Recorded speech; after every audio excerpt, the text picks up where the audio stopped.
Okay, so it has been a few days since I dropped my last video. Of course, that was a preview of Gladiator 2 and my thoughts and concerns. And now I have to put in my actual thoughts of the film, having seen it now. Okay, so I'm going to try and keep this as basic as possible, then go into a few more details. Essentially, it's a copy-paste but slightly more convoluted and pointlessly complicated version of Gladiator 1. You have the battle where the hero starts out and you first meet the villain, or a villain, who eventually becomes not so much villain. You then have that general in the battle become a gladiator. You have the other general in that same battle also become a gladiator last second.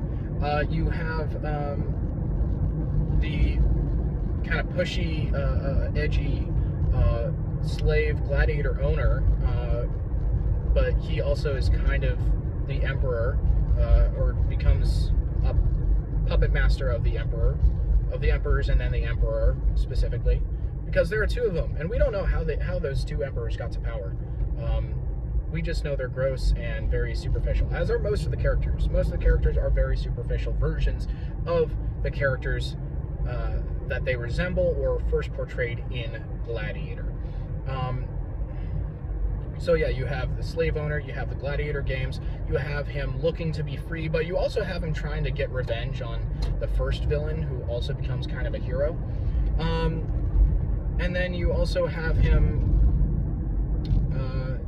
become the hero and eventual leader of the Roman people. And one of those two gladiators too also tried to lead a coup against the emperor, and it failed. And so you have the hero trying to fight the first villain. And then there's Lucilla trying to figure stuff out. And she's not as smart or cool in this movie as she is in the previous movie. And so overall, it tries to be Gladiator, the first one, and the hero, the primary hero, lives in this one, by the way. Yeah, you have them trying to be Gladiator. You have the second one trying to be Gladiator without actually having the effects or even the purpose of the first Gladiator.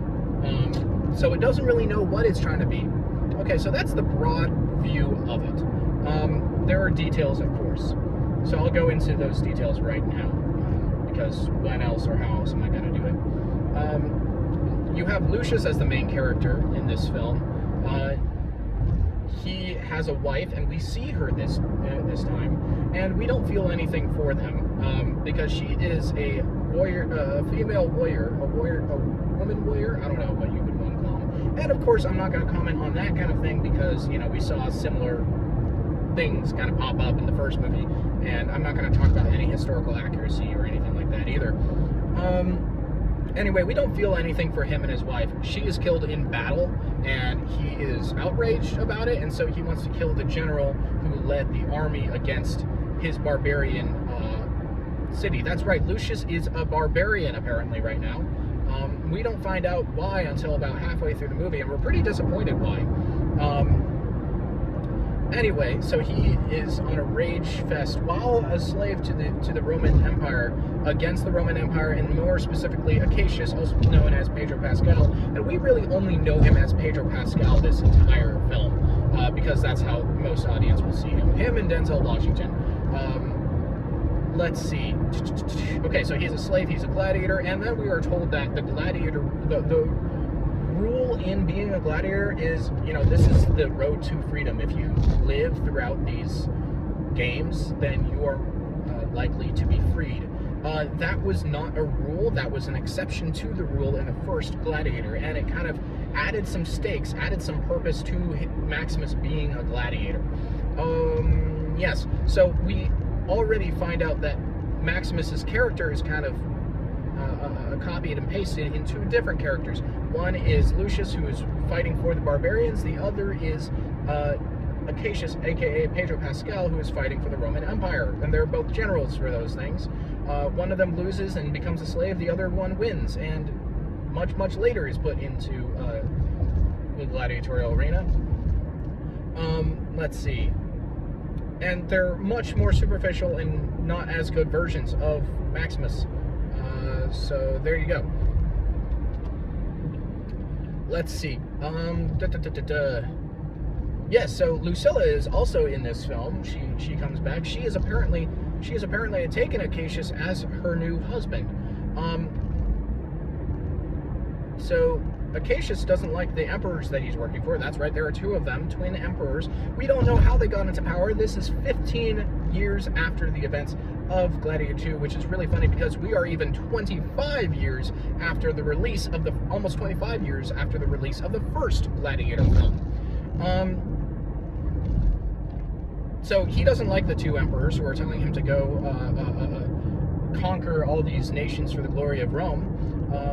Even though he is, you know, a high-ranking general who, I don't know what the system was back then. Again, I'm not going to talk about historical accuracy, but it just feels a little weird that he doesn't want to do that, even though he's a high-ranking general, where that's primarily his purpose in this stage of the Roman Empire. Let's see. Oh yeah, and the people like him. We're just kind of given that the people like him. He doesn't have to win their loyalty. We don't have to see that proven, like with Maximus and the armies. We just are kind of given, oh yeah, he's a popular character. So then Macrinus is, you know, plays both Proximo and Commodus in this film, where he is, you know, the edgy and kind of off-putting gladiator owner, but, you know, trying to put on some semblance of dignity, but he again is very superficial in that he kind of just wants power. That's all he cares about. Power. There's no honor that's put in here, even though it's talked about a lot. We don't really see much depth into his character, except he wants power, and he puts on basically the ancient Greek phrase, the strong do what they can, the weak suffer what they must, kind of thing. That was, I believe, Thucydides who coined that one. Let's see, what else? Yes, so Acacius doesn't like the emperors, Lucilla doesn't like the emperors, Gracchus and a bunch of other senators do not like the emperors, so they decide to put on a coup to try and take it over. It fails, kind of like the last time. This time, Acacius is sent into the gladiatorial games. Lucilla is meant to watch it. Sound familiar? And of course, Acacius has to fight Lucius. Now, here's the thing. We've been seeing Lucius fight in the gladiatorial arena in the games for a couple of games now, and Lucilla now knows that Lucius is her son, Lucius. Or he goes by Hanno, I suppose, in this one. We don't really get context of that one. Anyway, he denies that to her face that she is his mother. We get a little bit of a backstory where, you know, seconds after Maximus says the words, Lucius is safe, she goes ahead and has Lucius flee the country. Again, we don't really get it. It kind of ruins the point, doesn't it? Let's see, what else? Anyway, Macrinus has been getting a lot cozier with the twin emperors lately, and of course, because he really wants power, and that's just his shtick. So he's the one who found a senator to tattle on the coup uprising, and so he is the advisor to the two emperors. Anyway, Acacius and Lucius are put into the arena to fight each other, but then Acacius says, you know, Lucius, I know who you are, I love your mother, and I'm not going to kill you. Lucius says, oh, that's sweet, I wanted to kill you earlier, and Macrinus, you know, was going to help me do that, but you know what, I'm just going to throw that away now, because you apparently know my mom, and I denied her earlier, and so for some reason I care now, so I'm not going to kill you either. And the emperors are like, what? No, we can't do that. You know what, we're just going to have our own guys kill him, so they do that. Acacius is killed, and because he was popular, the Roman people hate that, so they have an uprising of their own. Really not really an uprising, it's just kind of a bunch of rioting, and the emperors are freaked out because they are cowardly, and they don't really have much of a purpose except to be the figureheads of the villain. So now we've moved on from Acacius being a villain to the Emperor's being a villain. But of course, Macrinus is their advisor, so he's really the top villain that we see the rest of the film. So he decides, you know what? 2 is not good. We have to have just one Emperor who I can control. Because this guy, the straight Emperor, is trying to control the gay Emperor. So we're going to kill the straight Emperor so I can control the gay Emperor, who also really likes his pet monkey. So that's not going to be weird or push any people to accidentally say some things about this movie that they didn't mean or want to say. So, yeah. Because Macrinus is played by Denzel Washington. They seem to be daring us to say or do something about this upcoming thing, which is the gay Emperor makes both his monkey and Macrinus a consul. So, you know, there's a yeah, it's pretty nasty what could accidentally be said about that. Anyway, so Macrinus controls the Emperor, effectively controlling the Senate, and so he has Lucilla put out into the arena and to be killed by and all the other traitors, including Gracchus, to be killed by the Roman sentries, or whatever you want to call them, Roman soldiers. They decide to try and make it interesting by having Lucius be the one defender. Lucius hears about this. He also meets with his mom a second time and you know, acknowledges her as his mother. We don't really totally understand the change. Maybe it had something to do with Acacius, maybe not. She gives him a ring that Maximus had given her, that Marcus Aurelius had given him. So this is a symbol that he is the heir to the imperial throne. So he gives this to his friend Ravi. We kind of seen him come up on and off throughout the film as kind of the dialogue partner with Lucius. He used to be he is also kind of a partial Proximo type figure. He used to be a gladiator, but now he's free and he decides to spend his time being a doctor for the other gladiators. So he sends Ravi off to find an army in Ostia that apparently is loyal to him. They have no reason to be loyal to him except for the ring, which none of them have really any reason to trust. How many of them have actually seen that ring before? But, oh yeah, there's an inscription of Marcus Aurelius and Maximus, whom apparently everyone respects except the filmmakers. And so they're like, yeah, sure, we'll fight for this guy we've never really met or engaged in battle with. We share his loyalty just because he has this ring. That's convincing to the audience. So, let's see, what else? Oh yeah, so he frees a bunch of gladiators to help fight the Roman soldiers. Again, it's one of those things like, oh yeah, we'll be free. You know what? That makes sense. We'll fight for this guy. We will apparently show loyalty that we have no reason to have shown already, except that this guy knows how to fight. Okay, cool. We'll do that then.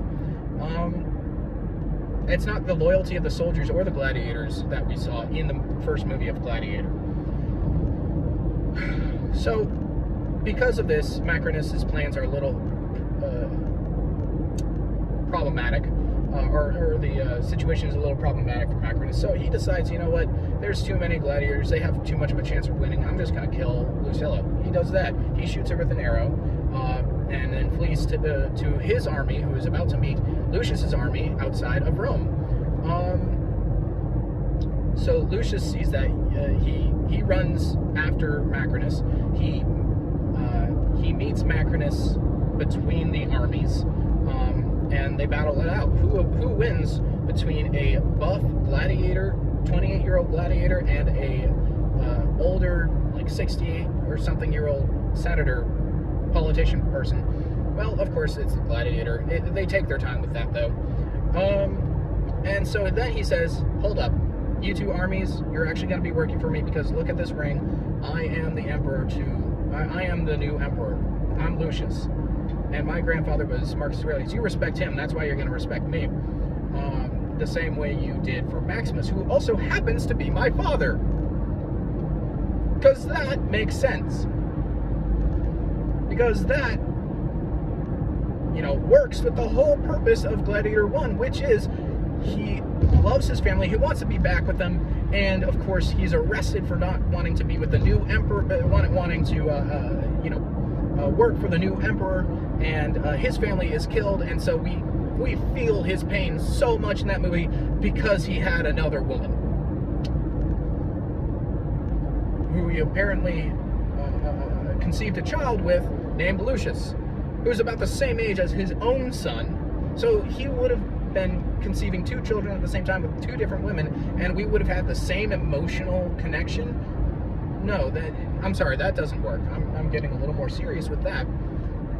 It's just problematic for the sense of Maximus having a sense of honor and a sense of dignity and respect that many viewers and fans of the character really liked and appreciated. Even if you didn't know why, you appreciated that sense of honor and dignity. Now he slept with Lucilla, which we knew they had a history, but not at the same time that he would have had Lucius or slept with his own wife. What is going on here? So that's one of the biggest problems I have, is that apparently Lucius, because they want to make a legacy character, the best way they know how is to make him a surprise son of the first main character. They're kind of ripping things apart. In fact, speaking of ripping apart, they did my man Gracchus really dirty in the arena, where they gave him 3 lines of dialogue. He used to be this really clever, witty, and actually very strong senator in the first one. Now they gave him 3 lines of dialogue. He's kind of inquisitive and not really strong or witty. He doesn't have much of a part, and they just make him a fearful man at the very end, towards his death, where they slash him to bits. It's really annoying. Speaking of slashing to bits, again, the CGI is terrible. They had CGI monkeys, baboons, in the first Gladiator game, kind of testing out Lucius and the other gladiators at the time, and he is just a monster against them, not in a good way.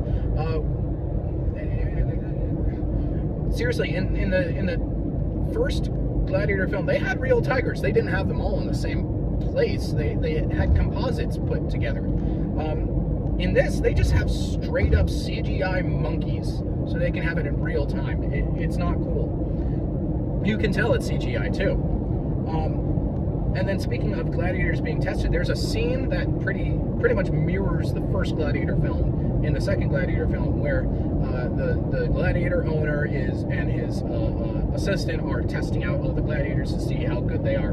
In the first Gladiator movie, Maximus is so upset about losing his wife and son that he really doesn't want to live anymore. So he doesn't want to show himself to be a strong gladiator. He kind of wants to let himself die. So he throws away his wooden sword in the testing area, and the trainer beats him up until Proximo stops the trainer. In this installment, Lucius is not Maximus. This guy, Mescal, is not Russell Crowe. I'm sorry. Anyway, Lucius is filled with rage, which and speaking of that, a real line of dialogue in this film is, "Rage pours out of you like milk from a teat." What kind of dialogue is that? That's like the most memorable line. It is crazy. That and "death is where we are not, and we are not where death is," or something like that. And it's so confusing. It's so just weird. None of the lines of dialogue in this film are really great or memorable. So, whereas there are so many good lines in Gladiator that this whole thing is kind of just painful to me. So overall, if I'm not emphasizing my love for the first film, if the first film, Gladiator, is a 10 out of 10, yes, I'm basing this off of how close it is to Gladiator, or how respectful it is of the first one, because that is, what the basis is.